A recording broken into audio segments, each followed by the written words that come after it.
नमस्कार, मैं मेघा मित्तल, आप देख रहे हैं जस्ट इंडिया। शाहजहांपुर में एक महिला की संदिग्ध परिस्थितियों में मौत हो गई। विवाहिता के मायके वालों ने ससुराल पक्ष पर मारपीट कर विवाहिता को मारने का आरोप लगाया है। सूचना पर पहुंची पुलिस ने विवाहिता के शव को कब्जे में लेकर पोस्टमार्टम के लिए भेज दिया है। शाहजहांपुर के थाना पुवैया क्षेत्र के गांव कहमारा में एक विवाहिता का संदिग्ध परिस्थितियों में शव मिलने से गांव में हड़कंप मच गया। और बता दें कि विवाहिता के शरीर पर चोटों के गंभीर निशान थे और पूरा शरीर नीला पड़ा हुआ था। ससुराल वालों ने विवाहिता के मायके वालों को फोन कर सूचना दी, जिसके बाद सूचना पर पहुंचे मायके वालों ने ससुराल पक्ष के लोगों पर विवाहिता के साथ मारपीट कर विवाहिता को मौत के घाट उतारने का आरोप लगाया है। मृतका शारदा के भाई मनीष कुमार ने बताया कि आज सुबह उसकी बहन के पति का फोन आया था। उसकी बहन की अचानक मौत हो गई। जब वे अपनी बहन को ससुराल पहुंचे तो उसकी बहन की मौत हो चुकी थी और उसकी बहन के पूरे शरीर पर गंभीर चोटों के निशान थे और शरीर भी नीला पड़ा हुआ था। हम रहते हैं मार कैमरा में, मेरी बहन है, 12-13 साल शादी के लिए हो गए। आज सुबह का नाम मेरे पास 9:30 बजे फ़ोन किया 9 लोगों ने कि तुम्हारी बहन की मृत्यु हो गई। तब यह इधर आया हूँ। तो क्या कहा थाने वालों ने? क्या तहरीर दे दी आपने? तहरीर दे दी। तो क्या कहा थाने वालों ने? थाने वाले का नाम जाएंगे अपना। अच्छा, मुकदमा लिखने की बात कर रहे हैं? मुकदमा लिखने की बात कर रहे हैं। किस गांव में रहते हैं? हम मार, हाँ, पोस्ट बिठंडा, ग्राम मार, जिला पीलीभीत, तहसील बिशुपुर। कांग्रेस पार्टी के जन घोषणा पत्र कार्यक्रम के तहत बहराइच में आयोजित एक प्रेस कॉन्फ्रेंस में बोलते हुए पूर्व केंद्रीय मंत्री पीएल पुनिया ने कांग्रेस को आगामी उत्तर प्रदेश विधानसभा चुनाव में प्रबल दावेदार बताया है। साथ ही उनका कहना है कि प्रियंका गांधी राष्ट्रीय महासचिव और यूपी की प्रभारी हैं और उत्तर प्रदेश में आगामी चुनाव उन्हीं के नेतृत्व में लड़ा जाएगा।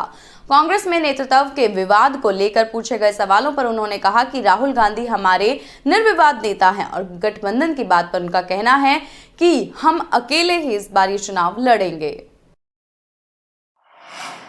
उत्तर प्रदेश के हमीरपुर में एक दिल दहला देने वाली बड़ी घटना सामने आई है। पति और पत्नी के बीच हुए घरेलू विवाद के बाद पति ने एक धारदार हथियार के साथ पत्नी को काटने की कोशिश की और घरेलू विवाद के बाद उन दोनों के बीच में झगड़ा हुआ था और गंभीर हालत में महिला को अस्पताल में भर्ती कराया गया। आपको बता दें कि शोर मचाने पर पड़ोसियों ने महिला की मदद की, पुलिस को बुलाया और इसके बाद उनको अस्पताल में भर्ती कराया गया।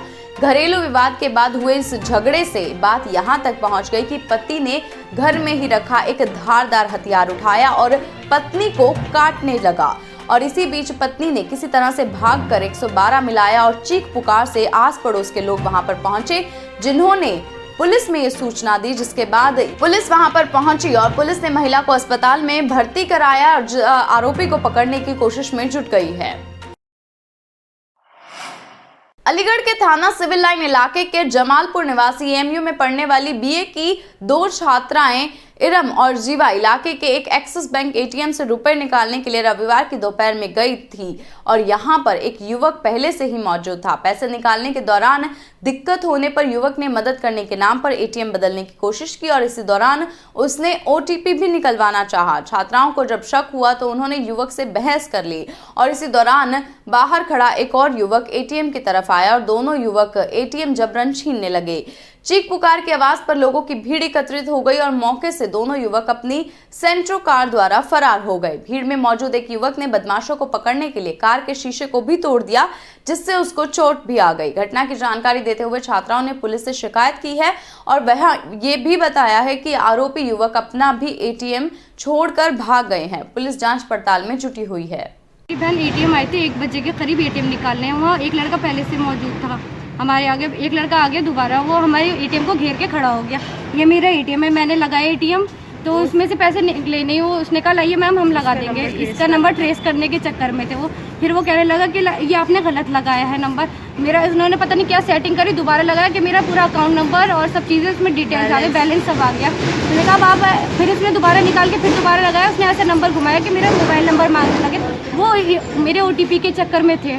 उस OTP उन्होंने मिला नहीं कि मैम अभी आए पैसे, कि आप कितने पैसे निकालेंगे। मैंने कहा 1000 रुपये तो वो लगा दिए, क्या आप बस 1000 रुपीज़ निकालेंगे, 1000 रुपये निकालेंगी। तो फिर उन्होंने दोबारा लगा दिया एटीएम पे। उसने बराबर वाले को पता नहीं क्या इशारा किया, उसने मेरा एटीएम लिया और स्क्रैच करने लगा। वो मेरी बहन ने देख लिया वो ऐसे छीनने लगी, वो बदतमीजी करने लगा, ऐसे बाहर जाके फिर इसने ज़बरदस्ती वो भागने लगा, उसकी शर्ट फाड़ के एटीएम अपना भी उसका भी ले लिया और मेरा भी छीन लिया, वो लेके भाग रहे थे। गाजियाबाद के मुरादनगर थाना क्षेत्र के गांव जलालपुर में 19 फरवरी को दिन दहाड़े हुई तांत्रिक आस मोहम्मद की हत्या के मामले में पुलिस ने रविवार को खुलासा किया है। हत्यारोपी ने पुलिस को बताया कि आस मोहम्मद ने तंत्र विद्या के बहाने से उसकी पत्नी से दुष्कर्म करने की कोशिश की थी और इसका बदला लेने के लिए उसने नूरगंज चौराहे पर सरेआम तांत्रिक को काट डाला था। संतान पैदा करने की दवा देने के बहाने महिलाओं से दुष्कर्म करता था और पुलिस ने हत्यारोपी को गिरफ्तार कर आला कत्ल तलवार और बाइक बरामद कर ली है। एसपी ग्रामीण डॉक्टर ईरज राजा के अनुसार हत्या के आरोपी ने बताया कि उसकी पत्नी का तांत्रिक आस मोहम्मद के पास जाना आना था और तांत्रिक ने तंत्र क्रिया के दौरान उसकी पत्नी से दुष्कर्म करने का प्रयास किया था। इसकी जानकारी पत्नी ने पति को दी थी और पत्नी की बात सुनकर आरोपी घर में रखी तलवार निकालकर आस मोहम्मद के घर पहुंच गया। वहां आस मोहम्मद के ना मिलने पर वह चौराहे पर खड़े होकर उसका इंतजार करने लगा और जैसे ही वह वहां पहुंचा तो उसके बाल पकड़कर खींचकर रिक्शा से निकाल लिया और उसके सर को धड़ से अलग कर दिया। अकराबाद क्षेत्र में दोपहर से लापता किशोरी की लाश शाम को मिलने के बाद अनुसूचित जाति की आबादी वाला पूरा गांव मौके पर ही जमा हो गया। कुछ ही देर में वहां कोहराम के साथ साथ पुलिस के टकराव के हालात पैदा हो गए और जनता पुलिस से भिड़ने और किसी भी कीमत पर शव को गांव से न लेने देने की आमदा पर टिकी रही। इसी बीच आजाद समाज पार्टी के नेताओं का भी यहां एंट्री होती और किसी तरह एसएसपी मुनिराज ग्रामीण को समझाने और मनाने में सफल हुए। करीब 3.5 घंटे बाद मुख्य रास्ते के बजाय शव वाली गाड़ी को खेतों के बीच से निकालकर अलीगढ़ भेजा गया और इसके बाद ही ग्रामीणों की भीड़ वहां से हटी। शुरुआत में पुलिस कंट्रोल रूम को मिली सूचना पर एससीओ रजत शर्मा ने अवकाश पर होने के बावजूद कार्यवाहक एसओ राहुल मौके पर पहुंचे और उन्होंने शव वहां से पोस्टमार्टम के लिए भेजने की बात की, मगर गांव के युवकों ने यह कहकर शव नहीं हटने दिया कि पहले पता किया जाए कि क्या हुआ है और किसने किया है।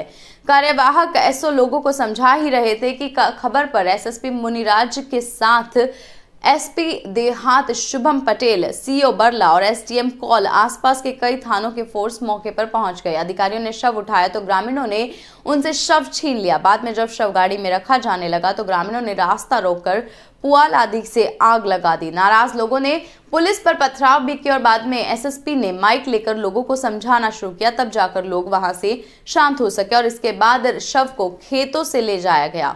इस दौरान वहां आजाद समाज पार्टी के नेता पूर्व विधायक चौधरी महेंद्र सिंह आदि भी पहुंच गए। जस्ट इंडिया के इस बुलेटिन में बस इतना ही। और भी खबरों के लिए देखते रहिए जस्ट इंडिया। नमस्कार।